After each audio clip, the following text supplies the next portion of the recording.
아멘. 제가 대학교에 온 지 1년 2개월 만에 저에게 한 2,000평의 땅이 생긴 거 아십니까? 요 옆으로 문을 열고 들어가면 비닐하우스 1,000평, 노지 1,000평, 이게 제 겁니다. 저희가 문이 열렸거든요.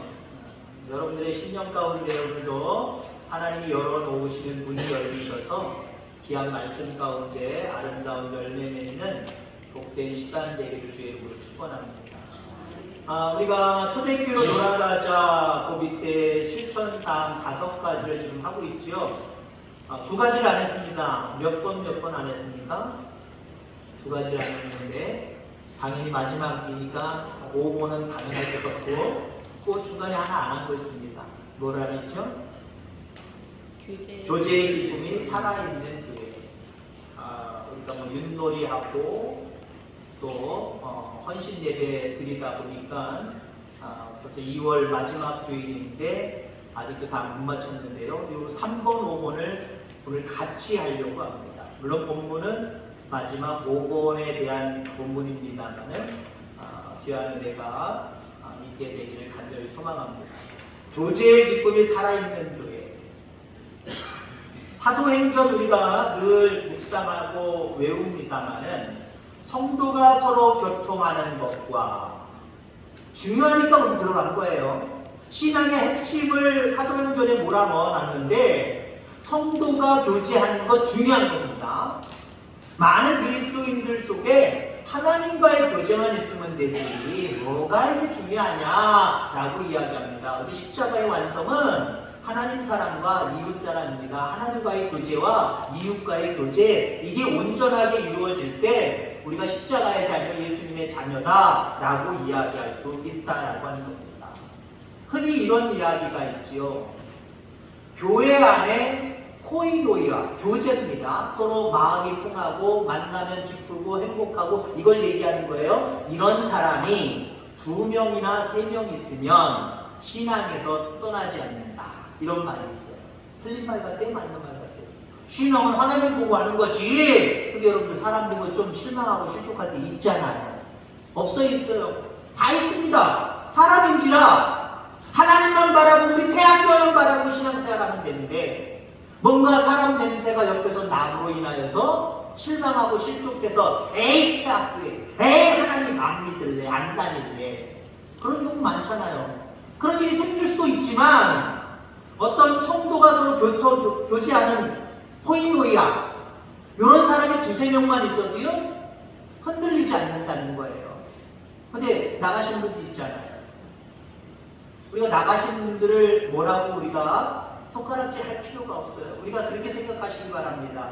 내가 그들과 온전한 코이노이아를 이루고 있었다고 한다면 그들이 왜 실망해서 나갔을까? 하나는 내 잘못입니다. 시작, 내 잘못입니다. 아유, 신앙이 없으니까 나갔지. 아이고 그럴 줄 알아서 그러지 마시고요.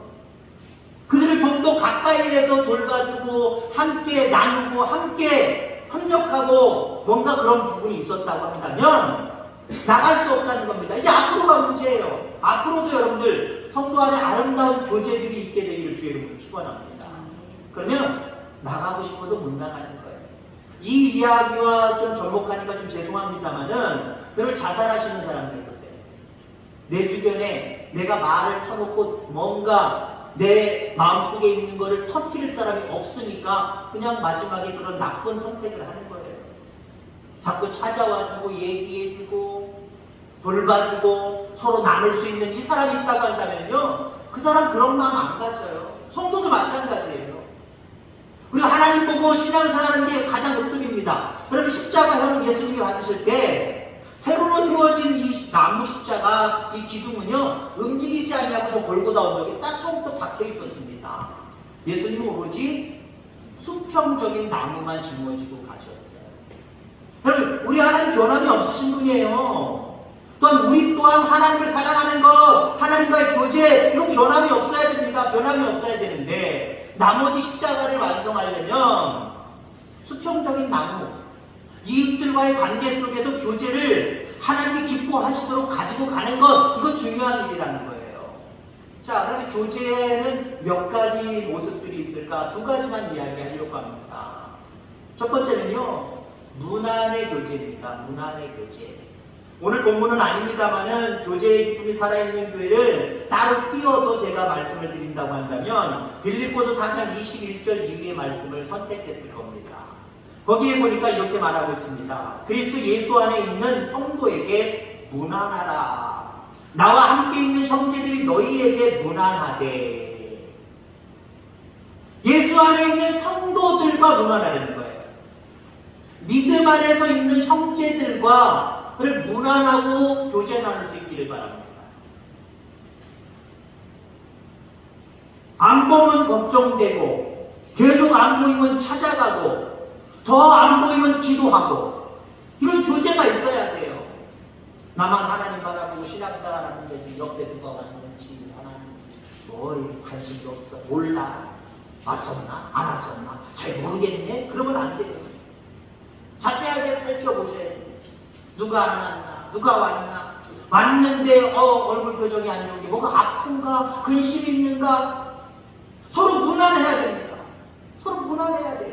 문안의 코이노이니아가 이루어질 때에 하나님이 기뻐하시며 우리의 믿음은 더욱더 든든해져 갈 줄 분명히 있습니다.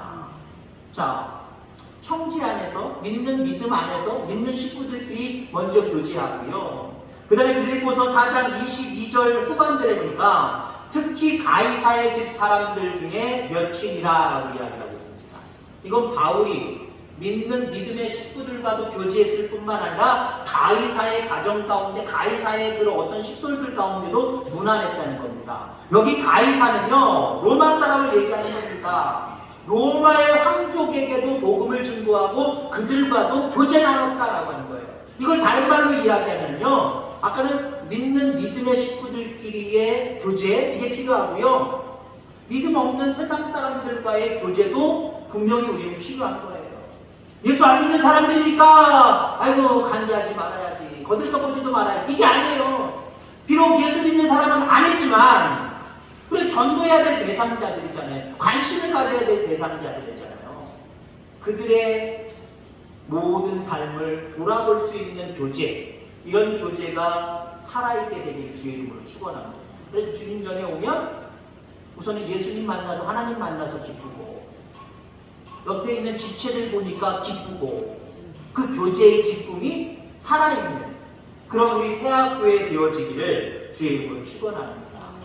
자, 교제, 문안의 교제 이게 있고요. 그 다음에 축복의 교제가 있습니다. 그럼 우리가 흔히 우리의 예수를 통해서 나도 모르게 저주할 때가 참 많이 있어요. 부정적인 모습으로 상대에 대해서 생각하거나 말할 때가 참 많이 있어요. 여러분들, 하나님은 우리에게 축복할 수 있는 그 권한을 우리에게 주셨음을 기억하시기 바랍니다. 마음껏 축복해야 돼요. 긍정적인 말들로 많은 사람들을 위로해야 됩니다.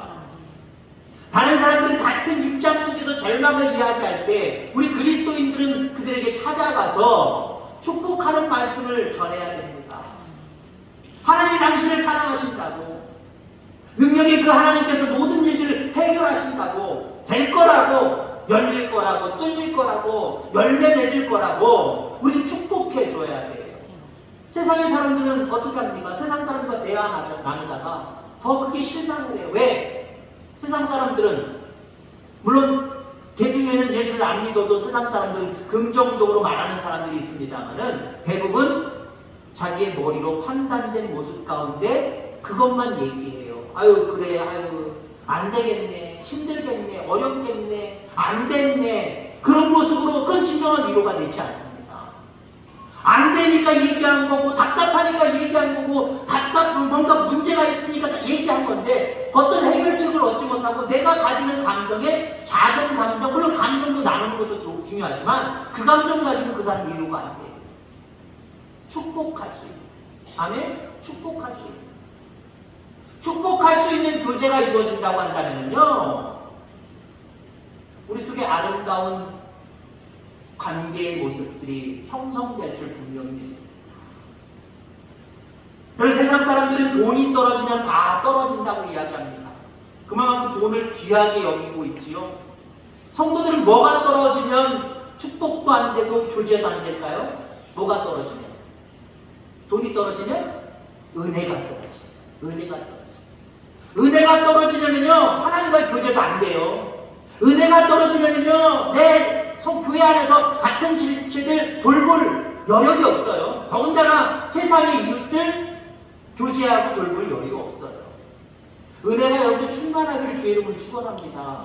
은혜가 충만하면은요, 하나님 바라보게 되어 있고, 옆에 있는 사람들 바라보게 되어 있고, 그리고 그들에게 하나님의 위로의 말씀들, 오늘 오전의 말씀처럼 위로의 말씀, 된다라고 하는 말씀, 그 축복의 말씀을 던질 수밖에 없어요. 그럼 던지면 어떻게 돼요? 던지는 대로 역사하는 거예요. 그러면 나와 교제 나눴던 그 사람들, 믿음의 식구는 더 믿음 속에 자라게 되는 거고요. 믿음이 없는 사람들은 믿음 안으로 들어오게 되어 있는 거예요. 우리 속에 이 교제의 기쁨이 살아있게 되기를 주의 이름으로 축원합니다. 자, 오늘 본문의 말씀을 통해서 복음 전파에 전진하는 교회, 이 부분에 대해서도 말씀드리고자 합니다. 아까 사도신경 얘기했죠? 주기도문에는 이런 이야기가 나옵니다. 아버지의 나라가 오게 하시며 아버지의 뜻이 하늘에서와 같이 땅에서도 이루어지이다. 여러분들, 아버지의 나라가 이 땅에 임하도록 어떤 방법이 있을까요? 아버지의 나라가 이 땅에 임하도록 그것이 우리의 사명인데, 어떻게 해야 아버지의 나라가 이 땅에 임하고 어떻게 하면 우리의 삶을 통해서 하나님의 나라가 이 땅에서도 이루어질 수 있을까요? 간단하게 이야기하면 우리가 성령의 충만함을 받아 복음 증거하면 하나님의 나라가 이 땅에 이루어질 수 있다는 거예요. 성령 충만하기를 주의 이름으로 축원합니다. 예수님은 하늘로 올라가시기 전에 제자들에게 아주 중요한 약속을 하셨습니다. 그 중요한 약속은 바로 성령을 약속하신 거예요. 오직 성령이 너희에게 임하시면 너희가 권능을 받고 예루살렘과 온 유대와 사마리아와 땅끝까지 이르러 내 증인이 되리라. 성령을 받으라는 거예요. 너희에게 주시는 가장 귀한 선물을 내가 선물한다라고 하는 거예요. 여러분들 그렇습니다. 하나님 앞에 구하는 거 참 많이 있잖아요. 물질도 구하고 건강도 구하고 뭐 명예도 구하고 뭐 여러 가지 모든 것들을 구합니다. 하나님께로부터 받을 수 있는 가장 큰 선물이 무엇일까요? 여러분들이 구하는 그것이 아니다라고 하는 거예요. 그건 부수적인 것이라는 거예요. 우리가 하나님 앞에 받을 수 있는 가장 귀한 것은요, 성령님이에요. 이 성령님을 받을 수 있게 되기를 주의 이름으로 축원합니다. 기껏 내가 원하는 거 받아봐야 내가 원하는 나라, 내가 원하는 가정, 내가 원하는 교회는 이룰 수 있어요. 대부분 내가 원하는 게 뭐예요? 평안하고 물질 많고 명예, 또 그 밖에 기타 등등 이런 것들이 내 가정 안으로 들어오고 내 교회 안으로 들어오면 뭔가 잠시 평안한 것 같겠죠. 모든 것들을 얻은 것 같겠지요. 그러나 그것 가지고는 하나님의 나라가 이 땅에 이루어지지 않습니다. 오직 자기들만의 나라만 조금 잠깐 동안 견고할 뿐이지 이루어지지 않아요. 하나님 나라가 이루어지지 않아요. 하나님의 나라가 이 땅에 이루어지기 위해서는요, 믿는 사람들이 늘어나야 됩니다. 믿음의 식구들이 늘어나야 된다는 거예요. 그러하기 위해서 하나님 우리에게 성령을 약속하셨습니다. 그 성령의 충만함을 받으면 첫 번째 나타나는 효과가 무엇이냐? 전도하는 거예요. 물론 성령 충만 받으면 방언이다, 뭐 입신이다 이런 이야기를 합니다만은 그건 역시 부수적인 거고요. 성령의 가장 뚜렷한 역사는 우리로 하여금 전도하게 만든다는 거예요. 그럼 내가 성령의 충만함을 받았느냐 못 받았느냐, 옛날처럼 내가 뭐 방언을 할 수 있느냐 없느냐 그것 가지고 따지지 마시기 바랍니다. 가장 중요한 건 성령을 주신 가장 큰 이유가 뭐예요? 우리로 하여금 복음에 전진할 수 있도록 하나님 만드시기 위해서 우리에게 그 성령을 주시는 거예요. 근데 다른 조건들만 내세워서 나는 옛날에 이런 성령의 충만함을 받았어 라고 하는 모습으로 자랑하지 말고요. 지금 내가 복음을 전하는 전도자로서 살아가고 있느냐 없느냐, 이것이 여러분들 스스로 성령의 척도입니다. 내가 얼마나 성령을 받았느냐 그거에 대한 척도예요. 더 많이 받을 수 있는 저와 여러분들 되기를 주의 이름으로 축원합니다. 성령은 받을수록 좋은 거예요. 자, 초대교회가 성령의 충만함을 받음으로 말미암아 많은 지역에 복음을 심고 그곳에 교회가 늘어나고 말 그대로 하나님이 원하시는 하나님의 나라가 곳곳에서 이루어지기 시작을 합니다. 성령의 충만함을 받고서예요. 그 중요한 두 가지 사건이 있습니다. 그 중요한 두 사건은요, 스데반 집사의 순교와 사울의 회심입니다. 스데반 집사가 순교한 사건을 통해서 복음이 예루살렘을 넘어서 유대를 넘어서 이제 골고루 퍼지기 시작합니다. 그리고 여러분들이 잘 아는 사울이라고 하는 바울이 예수님을 알기 전에 나쁜 짓만 하다가 결국 예수님을 만나서 변화되어서 회심하잖아요. 새롭게 변화되잖아요. 하나님의 사람으로 변화되잖아요. 성령의 능력도 받잖아요. 그 다음부터 이제는 요곳을 떠나서 요곳을 넘어나서 이제 세계로 복음이 확장되는 모습을 보게 됩니다. 하나님의 나라가 예루살렘과 유대 속에 머물다가 이제는 그 벽을 뚫고 나가서 이제는 세계 곳곳 여기까지도 복음이 전달되어졌다는 거죠. 여러분들, 복음에 전진하는 교회가 되기 위해서는요, 우리 또한 사도 바울과 같이 그리고 스데반 집사님처럼 이런 어떤 영적인 체험이 있기를 주의 축원합니다. 복음을 위해서 스데반 집사님처럼 죽으면 죽는다라고 하는 각오가 있어야 돼요. 내가 복음을 증거하는 일에 내 생명을 조금도 아끼지 않는다라고 하는 그런 결단이 있어야 됩니다. 그냥 우리가 많은 일 중에 하나 골라서 하는 게 전도 이거 아니에요. 우리의 어쩌면 굳은 의지 때문에 우리의 생명, 스데반 집사님처럼 생명을 내놓는 일이 전도이어야 됩니다. 그게 복음 전파에 전진하는 모습이에요. 이런 모습이 있고, 그리고 바울과 같이 변화되어 성령의 충만함을 받으면 여러 가지 복음 전도가 안 된다는 조건들 많이 있지만 그걸 뚫고 넘어서서 그 뒤에까지 만방에 우리는 복음을 증거하는 사람들로 살아갈 수 있다는 거예요. 하나님이 원하시는 모습이 이 모습입니다. 그래서 예수님 잘 믿고 너희들 하는 농사일 잘 되고 자녀들 잘 되고 그냥 형통하길 바란다 하는 그걸 우리에게 목적 삼지 않고 계십니다. 이 땅에 하나님의 나라가 이루어질 때까지 쓰임받고 사용받는 거룩한 무리들이 되기를 간절히 원하시고 계신다는 거예요. 한마디로 복음 전파에 전진하는 그런 성도, 그런 교회가 되기를 간절히 요구하신다는 거예요. 이 사실 분명히 알고 복음 전도에, 복음 전파에 전진할 수 있는 저와 여러분들 다 되어지기를 주의 이름으로 축원합니다. 기도하겠습니다. 하나님 아버지 감사합니다.